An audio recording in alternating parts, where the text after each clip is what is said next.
Alô, prezados irmãos, saudações fraternais, muito obrigado e uma saudação especial aos novos inscritos. E queremos hoje continuar com o nosso tema que já iniciamos há algumas semanas, que é Desafios da Igreja nos Tempos Finais. Até agora temos abordado mais a questão da proteção da Igreja, no sentido de proteção contra o pecado, no sentido de proteção de denunciar aquilo que é errado, e também no último estudo falamos sobre ecumenismo, a grande meretriz. Hoje queremos entrar então numa nova etapa. O desafio da igreja não é só no sentido do que não deve fazer, mas muito mais na sua responsabilidade. Queremos entrar, então, basicamente na área de evangelismo e hoje queremos, então, tratar basicamente de uma pergunta. O que é evangelismo? O que é necessário para a pessoa ser salva, para ela ter certeza da sua salvação? Sabemos por experiência que grande parte das pessoas que se considera salva realmente não é. E é o que a própria Bíblia está nos informando. Então vamos pensar em alguns temas específicos. Em primeiro lugar, a igreja deve evangelizar mesmo em tempo de perseguição. Sabemos por Atos capítulo 8 que quando os discípulos foram dispersos, iam por toda parte pregando a palavra. Sabemos que na eternidade só existem dois destinos, ou a vida eterna na presença de Deus, ou então a morte eterna no lago de fogo. Então, alguns fatos básicos. Em primeiro lugar, nós somos eternos. Lemos em Isaías 64, verso 5, saíste ao encontro daquele que se alegrava e praticava a justiça e dos que se lembravam de ti nos teus caminhos. Eis que te iraste porque pecamos. Neles há eternidade para que sejamos salvos. Então temos aqui três expressões muito importantes: a questão do pecado, a questão da ira de Deus e a questão da eternidade. Então vem a pergunta final: como é que a pessoa vai ser salva? Só dois destinos eternos, como já falamos, e muitos dos que dormem no pó da terra ressuscitarão, uns para a vida eterna e outros para a vergonha e desprezo eterno. Existe apenas uma chance e após a morte não é possível mudar de destino. E além disso está posto um grande abismo entre nós e vós, de sorte que os que quisessem passar daqui para vós não poderiam, nem tampouco os de lá para cá. Então, após a morte, não dá para mudar de destino eterno. Em quarto lugar, há muitas pessoas enganadas, pensando que vão para o céu, mas irão ao inferno. Mateus 7, nem todo que me diz Senhor, Senhor entrará no reino dos céus, mas aquele que faz a vontade de meu Pai que está no céu. Muitos me dirão naquele dia, Senhor, Senhor, não profetizamos nós em teu nome não expulsamos demônios, em teu nome não fizemos muitas maravilhas. Então lhes direi abertamente, nunca vos conheci, apartai-vos de mim, vós que praticais a iniquidade. Então sabemos por esse texto que há muitas pessoas ativas nas igrejas, até profetizando, expulsando demônios, fazendo muitos milagres, mas não são salvas. Então o objetivo desta lição é para a pessoa se examinar uma vez. Será que você realmente é salvo ou não? Lemos em Provérbios 30, verso 12, há uma geração que é pura aos seus próprios olhos, mas que nunca foi lavada da sua imundícia. Então a pessoa se considera preparada, mas não está preparada. Então, para ser salvo, o que é necessário? Em primeiro lugar, para ser salvo, eu preciso conhecer o Evangelho. Porque todo aquele que invocar o nome do Senhor será salvo. Como, pois, invocarão naquele de quem não creram? E como crerão naquele de quem não ouviram? E como ouvirão se não há quem pregue? De sorte que a fé é pelo ouvir, e ouvir pela palavra de Deus. Então a fé é pelo ouvir. E o texto, quando fala todo aquele que invocar o nome do Senhor será salvo, invocar significa chamar para dentro, quer dizer, ter Deus dentro da sua vida, ter Cristo morando em você. Não significa apenas fazer uma oração, mas é realmente um compromisso de receber a Cristo em sua vida. A Bíblia fala muito sobre necessidade de evangelizar o mundo inteiro. O relatório da Aliança para os Não Alcançados diz que mais de 3 bilhões de pessoas no mundo estão distantes da oportunidade de aprender o Evangelho onde moram. Dos 7 bilhões de pessoas do planeta Terra, cerca de 3,2 bilhões de pessoas, o que representa cerca de 40% da população, não tem oportunidade de ouvir o Evangelho onde moram, em sua localização, conforme Wayne Pedersen. Então, grande parte da população não está ouvindo o Evangelho. E a Bíblia mostra que a fé é pelo ouvir. Portanto, vem ali a questão do fracasso de nós como Igreja de Cristo de não ter alcançado ainda o mundo inteiro com a pregação do Evangelho. Em segundo lugar, para ser salvo, eu dependo da atuação do Espírito Santo. João 16, 8 a 11, e quando ele, o Espírito Santo, vier, convencerá o mundo do pecado e da justiça e do juízo. Do pecado porque não creem em mim, da justiça porque vou para meu Pai e não me vereis mais, e do juízo porque já o príncipe deste mundo está julgado. Então o Espírito Santo, quando a pessoa ouve a palavra, vai começar a operar e convencer a pessoa: você é pecador, Deus é justo e você está indo para o juízo de Deus. Então, ouvindo a palavra, o Espírito Santo atua no coração da pessoa. A Bíblia diz em João 3, verso 6, o que é nascido da carne é a carne, e o que é nascido do Espírito é Espírito. O novo nascimento é uma atuação do Espírito Santo no coração da pessoa e ele vai fazer a pessoa nascer de novo. Em terceiro lugar, para eu ser salvo, eu preciso de arrependimento. Tanto João Batista começou a pregação com arrependimento, Jesus pregou arrependimento, o apóstolo Pedro pregou arrependimento, o apóstolo Paulo pregou arrependimento. Então, arrependimento é indispensável para ter o perdão dos pecados. Atos 3,19. Arrependei-vos, pois, e convertei-vos para que sejam apagados os vossos pecados, e venham assim os tempos de refrigério pela presença do Senhor. Então, arrependei-vos e convertei-vos para que sejam apagados os vossos pecados. Muita gente só quer levantar a mão: não, eu quero ir para o céu, vou receber Jesus como Salvador na minha vida. Não é bem assim. A Bíblia mostra que a pessoa deve ouvir a palavra, o Espírito Santo vai convencê-la do seu pecado, então sim, vem o arrependimento dos pecados. Rituais não salvam sem arrependimento verdadeiro. E vendo ele muitos dos fariseus e dos saduceus que vinham ao seu batismo, dizia-lhes: raça de víboras, quem vos ensinou a fugir da ira futura? Produzi, pois, frutos dignos de arrependimento. Então, eles pensavam que bastava ser batizado para ter o perdão. E João Batista chama de raça de víboras. Eles não estavam querendo produzir frutos do arrependimento.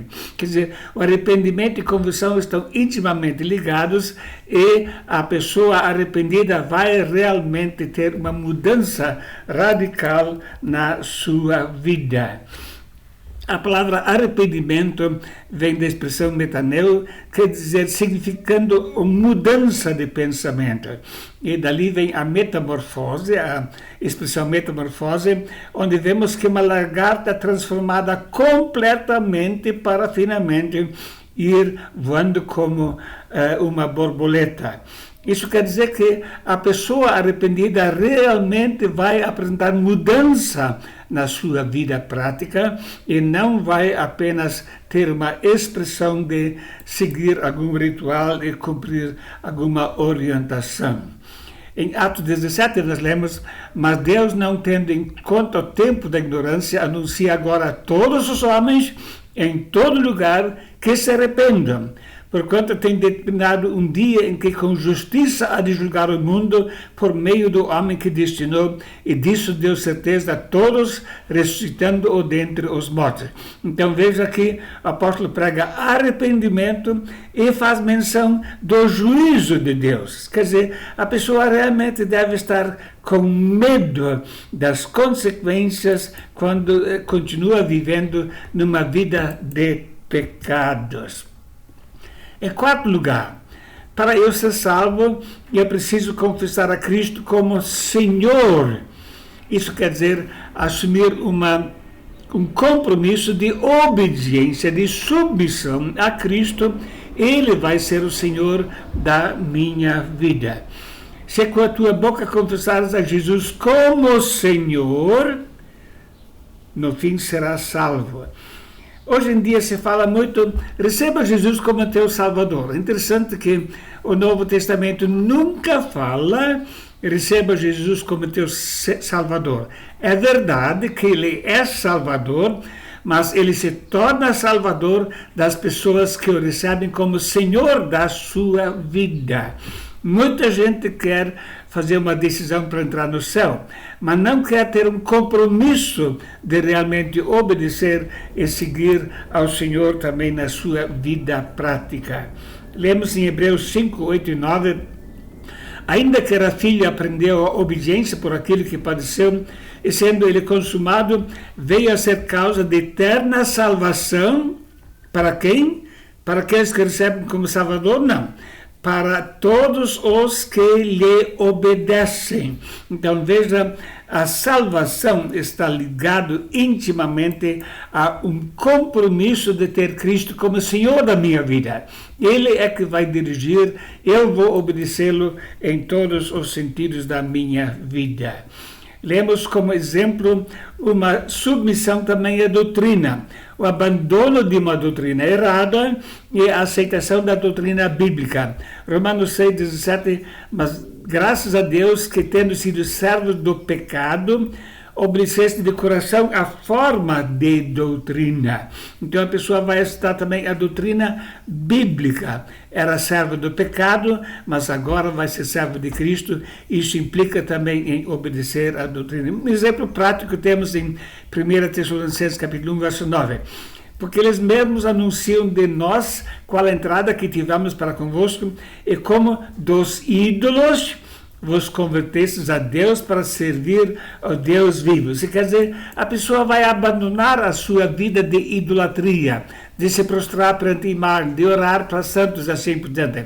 Não, ela vai se converter dos ídolos para servir ao Deus vivo e verdadeiro. Vai abandonar doutrinas erradas e seguir aquilo que a palavra de Deus ensina. Continuando. Para eu ser salvo, eu preciso crer no coração na suficiência do sacrifício de Cristo. Eu não vou achar mais que tenho algo a contribuir para merecer a salvação, mas eu vou crer que o sacrifício de Cristo é suficiente. Temos aqui uma expressão que precisa de uma boa explicação. Se com a tua boca confessares Jesus como Senhor e em teu coração creres que Deus o ressuscitou dentre os mortos, será salvo. Mas o que significa crer na ressurreição de Cristo, que Deus o ressuscitou dentre os mortos? Precisamos então pensar um pouquinho nas práticas do Velho Testamento. O povo judeu tinha primeiro o tabernáculo e depois o templo, que estava dividido em duas partes principais: o lugar santo e depois o Santo dos Santos. E nesse Santo dos Santos tinha a Arca da Aliança e o propiciatório. E somente o sumo sacerdote podia entrar nesse lugar uma vez ao ano com dois objetos especiais. Ele tinha que levar o incenso e também uma bacia com sangue. Ele entrava lá e colocava sangue nas pontas do propiciatório, que simbolizavam a ira de Deus, a justiça de Deus. Ele então colocava sangue dos bodes e touros em cima dessas pontas para dizer: nós pecamos, mas já foi derramado sangue para o nosso pecado. Se Deus aceitasse, ele poderia sair. Se Deus rejeitasse, ele podia ser morto imediatamente. E quando o sacerdote saía, ele estava anunciando para o povo: o nosso sacrifício foi aceito. Agora, quando Cristo morreu, a Bíblia nos informa: nem por sangue de bodes e bezerros, mas com o seu próprio sangue entrou uma vez no santuário, havendo efetuado uma eterna redenção. Hebreus 9, verso 12. Então, Cristo entrou com o seu próprio sangue no santuário celeste, ofereceu este sangue perante o Pai. Agora o Pai precisava avaliar se esse sacrifício era suficiente para a redenção do mundo inteiro. Quando o Pai examinou, ele aceitou. Então a Bíblia diz que Deus o ressuscitou. Isso significa Deus mandou a resposta da aceitação do sacrifício através da ressurreição de Cristo. A ressurreição de Cristo é a prova da suficiência do sangue de Cristo para a salvação completa, o qual, por nossos pecados, foi entregue e ressuscitou para a nossa justificação, quer dizer, para declarar que Deus iria nos declarar justos em virtude do sangue de Cristo derramado. Então, crer na ressurreição de Cristo significa que eu confio plenamente que o sacrifício de Cristo foi totalmente suficiente para minha salvação. Eu não tenho nada para dar para merecer a salvação, mas eu confio única e exclusivamente no sacrifício que ele fez por mim lá na cruz do Calvário. E por isso, a justificação significa ser declarado justo. Não é que eu mereço, mas Deus me declarou justo em virtude do sangue de Cristo que foi derramado. Então vem um fato muito interessante por ocasião da Páscoa da ressurreição de Cristo. Em primeiro lugar, quem você acha que merecia ver Jesus primeiro, depois da sua ressurreição? Você talvez iria dizer: quem merecia ver ele primeiro seria Maria, a mãe dele, que sem dúvida sofreu muito vendo seu filho ser morto. Mas qual foi a mulher que viu primeiro? Não foi Maria. A Bíblia diz: e Jesus, tendo ressuscitado na manhã do primeiro dia da semana, apareceu primeiramente a Maria Madalena, da qual tinha expulsado 7 demônios. Quer dizer, era a pior dentre as mulheres no sentido de seu passado, endemoniada com 7 demônios. E Jesus se mostrou a ela em primeiro lugar, para mostrar: mulher, você está justificada, o meu sangue foi aceito e você está livre da condenação, não precisa mais temer. E quem dos homens achamos que deveria ver Jesus em primeiro lugar? E vamos talvez dizer que João, o discípulo que acompanhou Jesus até a crucificação. Mas a Bíblia diz em 1 Coríntios 15, versos 4 e 5, e que foi sepultado e ressuscitou ao terceiro dia, segundo as Escrituras, e que foi visto por Cefas, quer dizer, Pedro, depois pelos 12. Quem foi que negou Jesus 3 vezes? Foi Pedro. Então, o pior deles teve a primeira oportunidade de ver a Cristo após a ressurreição entre os homens.